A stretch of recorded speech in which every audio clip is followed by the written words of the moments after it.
तो आज हम पढ़ेंगे क्लास 10th का इलेक्ट्रिसिटी का पार्ट थर्ड। तो पार्ट थर्ड में स्टार्टिंग करते हैं हम। सबसे पहला टॉपिक क्या दे रखा है हमारा, सर्किट डायग्राम। तो सर्किट डायग्राम का मतलब क्या होता है, सर्किट डायग्राम के लिए नेसेसरी चीज़ें क्या होती हैं ये समझिए पहले तो। कि एक तो बैटरी होती है, तो बैटरी मैंने क्या बताया था कि जब बहुत सारे सेलों को आपस में कनेक्ट कर दिया जाता है तो क्या बन जाती है, बैटरी बन जाती है। इसके अलावा वायर होता है, वायर के अलावा एक अप्लायंस, यहाँ पर बल्ब का यूज़ किया गया है, और क्या होता है हमारा स्विच होता है। तो फर्स्ट वाले केस में आप देख रहे होंगे कि इसमें क्या है कि बैटरी से जो अप्लायंस कनेक्टेड है और करंट फ्लो हो रहा है, तो यहाँ वायर क्या है, ये ओपन स्विच है। जब स्विच ओपन होगा तो इसका मतलब करंट क्या नहीं हो पा रहा होगा, हमारा फ्लो नहीं हो पा रहा होगा, तो इसका मतलब बल्ब क्या नहीं कर रहा, ग्लो नहीं कर पा रहा इस वाले केस में।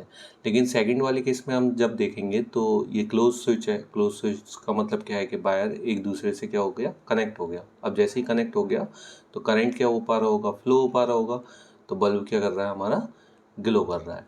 अब यहाँ पर पढ़ते हैं, a circuit diagram is a visual representation of an electric circuit using standard symbol to depict components and their connection. इसका मतलब क्या है, सर्किट डायग्राम क्या होता है कि जिसके अंदर ये सारी चीज़ें अवेलेबल हों। कौन कौन सी, बैटरी, वायर, अप्लायंस और हमारा स्विच। तो सबसे पहले क्या दे रखा है, हेडिंग क्या है, सेल एंड बैटरी। तो a cell is represented by a long line. तो जो प्लस वाला जो होता है वो होता है हमारा बड़ी लाइन वाला, एंड शॉर्टर लाइन वाली जो होती है वो कौन सा टर्मिनल होता है, negative terminal. A battery is a combination of multiple cells. Second क्या दे रखा है, रजिस्टर। रजिस्टर क्या है, a register is a typical depict as a zigzag line.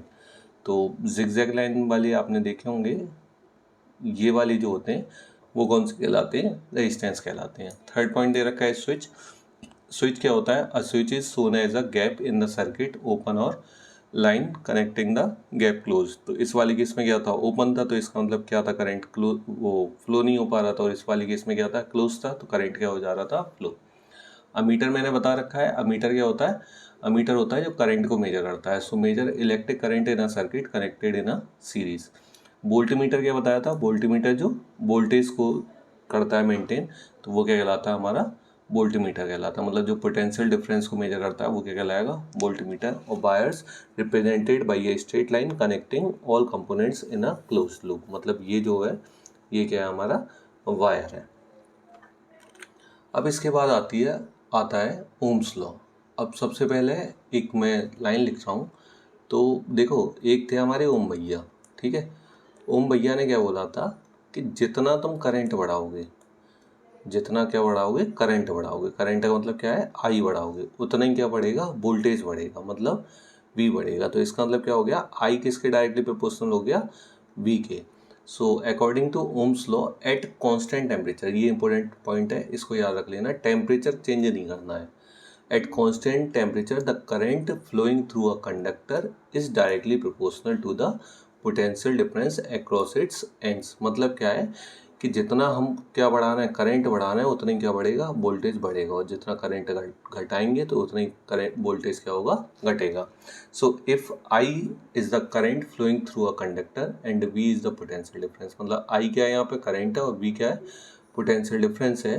तो इन दोनों के बीच में रिलेशन क्या आ गया, वी डायरेक्टली प्रोपोर्शनल किसके हो गया, आई के हो गया। और जब प्रोपोर्शनल की जगह इक्वल का सिंबल लगाते हैं तो एक कांस्टेंट आता है, वो क्या है यहाँ पर, आर। अब यहाँ पर आर क्या है, आर होता है हमारा रेजिस्टेंस। तो एक चीज़ यहीं से याद रखना कि रेजिस्टेंस क्या होता है, रेजिस्टेंस होता है हमारा कि जो रुकावट का काम करता है।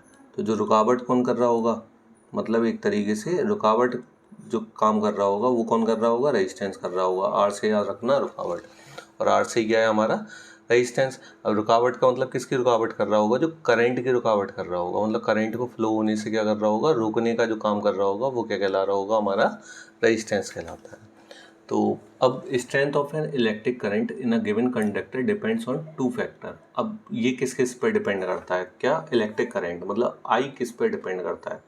तो देखो वी इक्वल क्या था फॉर्मूला हमारा, आई आर। तो हमें करंट की देखना है किस पे डिपेंड करता है, तो आर किस में चले जाएगा, डिवाइड में। तो आई इक्वल क्या हो जाएगा, वी अपॉन आर। तो सबसे पहले मैंने बताया था जितना करंट बढ़ेगा उतना ही वोल्टेज क्या होगा, बढ़ेगा, और जितना करंट घटेगा उतना ही वोल्टेज क्या होगा, घटेगा, मतलब पोटेंशियल डिफरेंस उतना ही घटता जाएगा जितना हमारा करंट घटता जाएगा। अब आर क्या है, इन्वर्सली प्रोपोर्शनल, मतलब आई इन्वर्सली प्रोपोर्शनल 1/r के।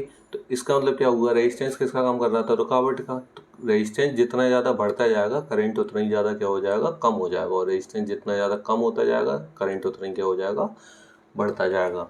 सो यहाँ पर फर्स्ट पॉइंट क्या दे रखा है, potential difference across the ends of the conductor and resistance of the conductor, मतलब दो चीज़ों पर डिपेंड करता है करंट जो है, एक तो पोटेंशियल डिफरेंस पे, दूसरा रेजिस्टेंस पे। If the potential difference across the ends of a conductor is double, मतलब क्या है, अगर V को क्या कर दें हम, डबल कर दें, तो डबल जैसे ही कर देंगे तो मैंने क्या बताया था, जितना वोल्टेज बढ़ेगा, ओम भैया ने क्या बोला था कि जितना वोल्टेज बढ़ेगा उतना ही क्या होगा, करंट बढ़ेगा, मतलब आई भी क्या हो जाएगा, इसका डबल हो जाएगा। और रेजिस्टेंस किसका काम करती है, रुकावट का। तो इसका मतलब क्या होगा, उल्टा, कि रेजिस्टेंस अगर डबल कर देंगे हम तो करंट क्या हो जाएगा, हमारा हाफ हो जाएगा, मतलब डबल का क्या हो जाएगा, आधा हो जाएगा, तो करंट क्या हो जाएगा, हमारा हाफ हो जाएगा, क्योंकि आई जो है इन्वर्सली प्रोपोर्शनल किसके था, 1/r के।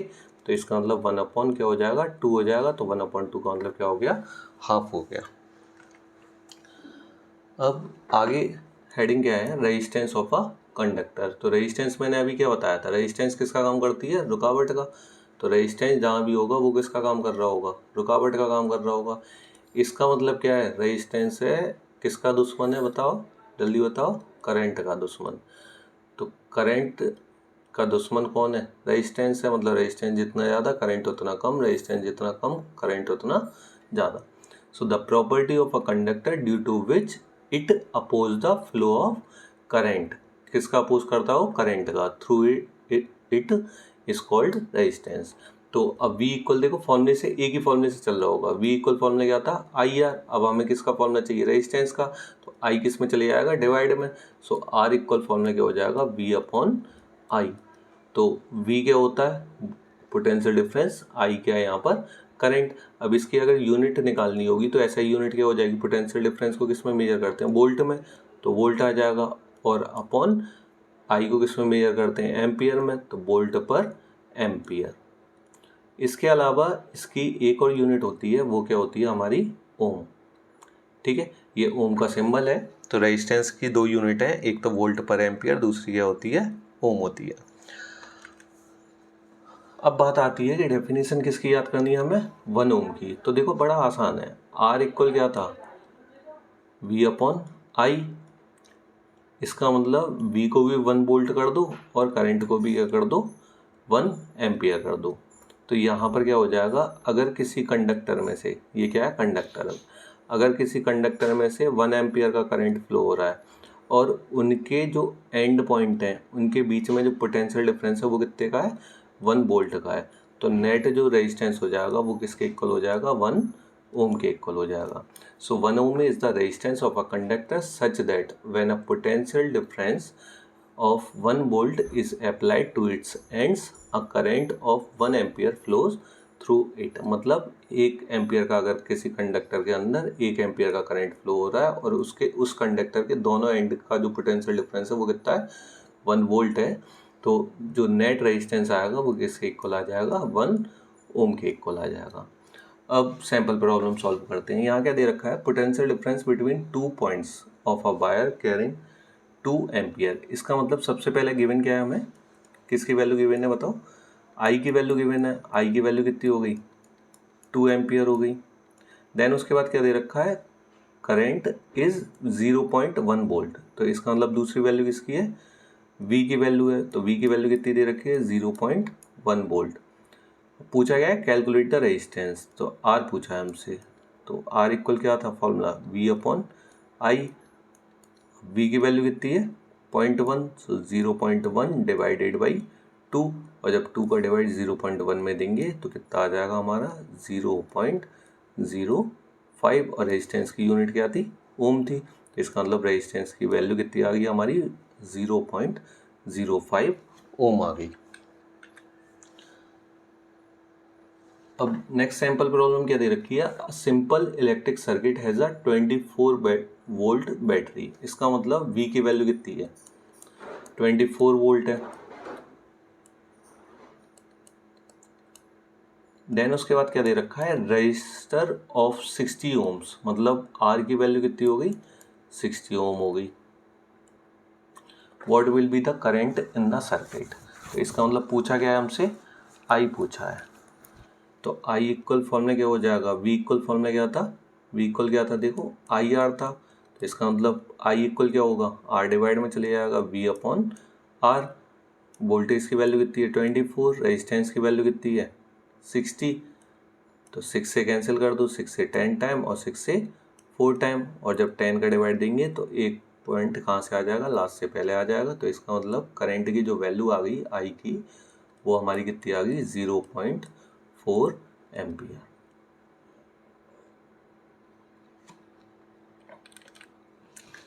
अब आगे क्या दे रखा है, graph between V and I। तो V और I के बीच में ग्राफ पूछा है। तो मैंने सबसे पहले ओम भैया ने जो डेफिनेशन दी थी, डेफिनेशन क्या थी, जितना वोल्टेज बढ़ाओगे उतना ही क्या बढ़ेगा, करंट बढ़ेगा। अब जितना वोल्टेज बढ़ा है उतना ही करंट बढ़ा, इसका मतलब क्या है, देखो एक चीज़ समझो, जैसे मान के चलो यहाँ 2 4 6 8, ये जो एक्सेज है वो किसको डिनोट कर रही है, करंट को डिनोट कर रही है, और यहाँ भी 2 4 6 8 मान लो, ये किसको रिप्रेजेंट कर रहे हैं, वोल्टेज को। तो मैंने क्या बोला, जितना करंट बढ़ाओगे, तो करंट कितना बढ़ा 2 एम्पियर, तो वोल्टेज भी कितने बढ़ गए 2 वोल्ट। ऐसे ही जब 4 एम्पियर बढ़ेगा तो वोल्टेज भी कितने बढ़ जाएंगे 4।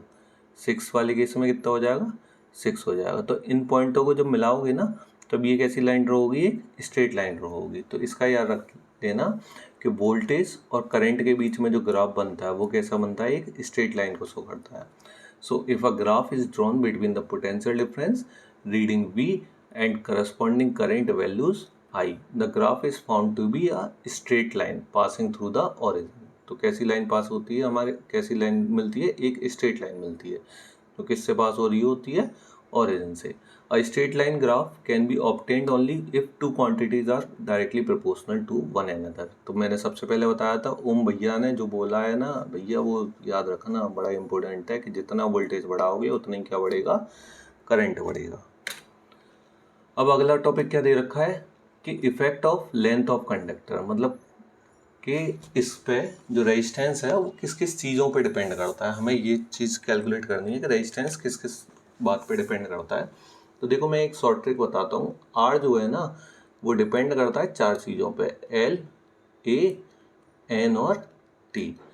एल फॉर होता है हमारा लेंथ, ए फॉर होता है एरिया, एन फॉर होता है नेचर, और टी फॉर क्या होगा, टेम्परेचर। तो सॉरी टेम्परेचर। तो रेजिस्टेंस जो है वो किस किस चीज़ पे डिपेंड करता है, 4 चीज़ों पे। कौन कौन सी, लेंथ, एरिया, नेचर और टेम्परेचर पर। अब डिपेंड किस तरीके से करता है ये समझो। देखो सुनो, जितना लंबा वायर होगा उतना ही ज़्यादा क्या होगा, रेजिस्टेंस होगा। जितना लंबा वायर उतना ही ज़्यादा क्या होगा, रेजिस्टेंस होगा। मान के चलो एक 2 मीटर का वायर है, एक 10 मीटर का वायर है, तो रेजिस्टेंस किसका ज़्यादा होगा बताओ जल्दी। रेजिस्टेंस कौन किसका ज़्यादा होगा, जो वायर क्या होगा, ज़्यादा बड़ा होगा, मतलब ज़्यादा लंबा होगा। तो रेजिस्टेंस किसका ज़्यादा है, इसका। तो रेजिस्टेंस जितना बढ़ाते हैं उतना ही क्या बढ़ता है हमारा, मतलब सॉरी लेंथ जितनी बढ़ाते हैं उतनी क्या बढ़ता है हमारा, रेजिस्टेंस बढ़ता है। अब बात आती है सेकंड पे। सेकंड क्या है, effect of area of cross section of the conductor. Cross section का मतलब क्या होता है, 1/A। मतलब रेजिस्टेंस जो है इन्वर्सली प्रोपोर्शनल होता है उसके एरिया के। एरिया का मतलब क्या हुआ, जैसे ये क्या है, एक कंडक्टर है, तो एरिया मतलब यहाँ से करंट पास हो रहा होगा। तो एक बात तुम खुद समझो, जब ये एरिया ज़्यादा होगा तो इसका मतलब क्या है, रेजिस्टेंस, करंट क्या हो रहा होगा, ज़्यादा फ्लो हो रहा होगा। और करंट क्या होता है, रेजिस्टेंस के इन्वर्सली प्रोपोर्शनल। तो जब करंट ज़्यादा फ्लो हो रहा है इसका मतलब रेजिस्टेंस कैसा है, कम होगा। तो ये याद रख लेना कि एरिया जितना कम रेजिस्टेंस उतना ज़्यादा, और एरिया जितना ज़्यादा रेजिस्टेंस उतना कम। तो आर इन्वर्सली प्रोपोर्शनल इसके होता है 1/A के। अब तीसरा पॉइंट दे रखा है नेचर। नेचर का मतलब क्या है कि जैसे जो वायर है वो वायर बना किसका है, मतलब कंडक्टर जो है वो है किसका। तो depends on the nature of the material of its of which is made. Some material have low resistance whereas other have high resistance. मतलब कुछ तो ऐसे मटेरियल होते हैं जिनका रेजिस्टेंस जो होता है वो क्या होता है, कम होता है, और कुछ ऐसे रेजिस्टेंस होता है जिसका वो रेजिस्टेंस जो होता है वो क्या होता है, ज़्यादा होता है। अब यहीं से फॉर्मूला क्या बन गया, देखो आर जो था डायरेक्टली प्रोपोर्शनल किसके था, एल के था, और इन्वर्सली प्रोपोर्शनल किसके था, 1/a के था।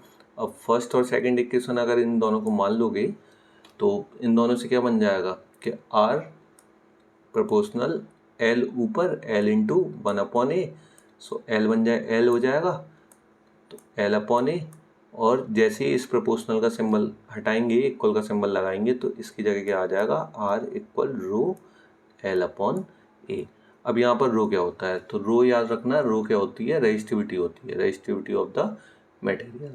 तो मैंने बताया कि R जो है रेजिस्टेंस जो है किस किस चीज़ पे डिपेंड करता है, लेंथ, एरिया, नेचर और टेम्परेचर। मतलब लेंथ याद रख लेना, तो लेंथ से क्या हो जाएगा, लेंथ, एरिया, नेचर और टेम्परेचर। मतलब लेंथ क्या है, लेंथ जितनी ज़्यादा रेजिस्टेंस उतना ज़्यादा, और लेंथ जितनी कम रेजिस्टेंस उतना कम।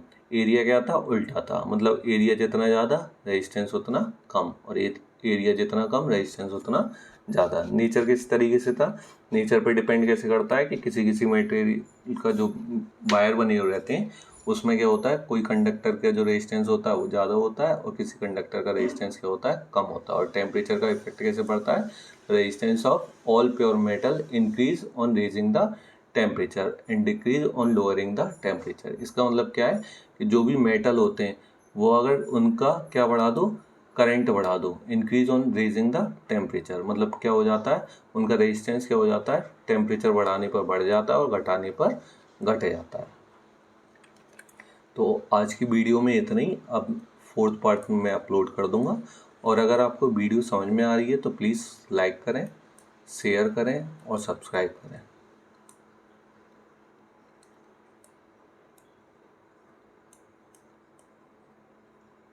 और एक चीज़ का ध्यान रखें कि अगर समझ में आ रहा है तो क्या हुआ, बताइए मत।